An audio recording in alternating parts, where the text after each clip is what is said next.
మేడ్చల్ జిల్లా గట్కేసర్ పోచారం డివిజన్ 8వ వార్డు నుండి శ్రీ లక్ష్మీ వెంకటరమణ భవన నిర్మాణ కార్మిక సంఘం వారి కార్యాలయంలో తాపీ మేస్త్రి ఆత్మ గౌరవ సభ కోసం పెట్టిన ప్రెస్ మీట్కి ముఖ్య అతిథిగా వచ్చిన బీఎన్ఆర్కేఎస్ రాష్ట్ర అధ్యక్షులు శ్రీ కామల్ల ఐలన్న గారు మాట్లాడుతూ మేస్త్రి హటావో సెంట్రింగ్ బచావో మరియు మేస్త్రిని మధ్యవర్తి దళారి అనే పదాలు వాడి మేస్త్రీల మనోభావాలను దెబ్బతీసేలా వారి మాటలు ఉన్నాయని, ఈ మేస్త్రినే లేకపోతే భవన నిర్మాణం ఎలా జరుగుతుందని ప్రశ్నించారు.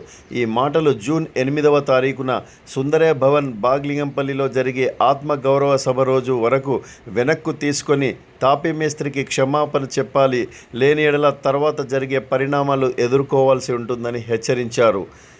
ఈ కార్యక్రమంలో శ్రీ లక్ష్మీ వెంకటరమణ భవన నిర్మాణ కార్మిక సంక్షేమ సంఘం అధ్యక్షులు కుంచాల సురేష్ బాబు, ఉపాధ్యక్షులు Ramachandraiah, secretary Kunchala Venkatrao, cashier Tanneeru Vijayabharat, joint సెక్రటరీలు శ్రీను, కుంచాల అశోక్, వెంగళరావు, అకౌంటెంట్ తన్నీరు విజయరావు, సలహాదారుడు తన్నీరు వీర రాఘవులు, గంజి సాంబయ్య, తన్నీరు ఏడుకొండలు, కె నరసింహ, కుంచాల వెంకట్రావులు పాల్గొన్నారు. ఈ కమిటీ మెంబర్స్ అందరూ కూడా అవసరమైతే సమ్మెకు కూడా సిద్ధమని ప్రకటించారు.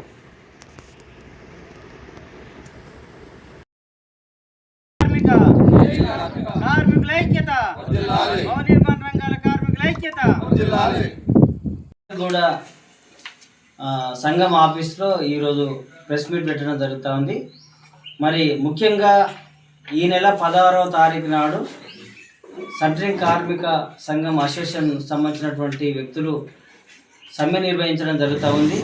మరి సమ్మె ఉద్దేశం ఏమంటే ప్రభుత్వం మీద సంక్షేమ పథకాలు రావాలని డిమాండ్ కాదు, అట్లనే రేట్లు పెంచుకోవాలనేటువంటి డిమాండ్ కాదు, లేకపోతే కార్మికులకు సంబంధించినటువంటి ఇన్సూరెన్స్ కానీ, పెన్షన్ కానీ, పిఎఫ్ కానీ, ఇంకా ఇట్లాంటి సంక్షేమ పథకాల గురించి మాట్లాడకుండా కేవలం తాపీ కార్మికులు హటావో, సెంట్రింగ్ కార్మికులు బచావో అనేటువంటి నినాదం పెట్టుకొని ఇవాళ ఈ సెంట్రింగ్ కార్మికులు సమ్మె చేస్తున్నటువంటి తీరున్నది.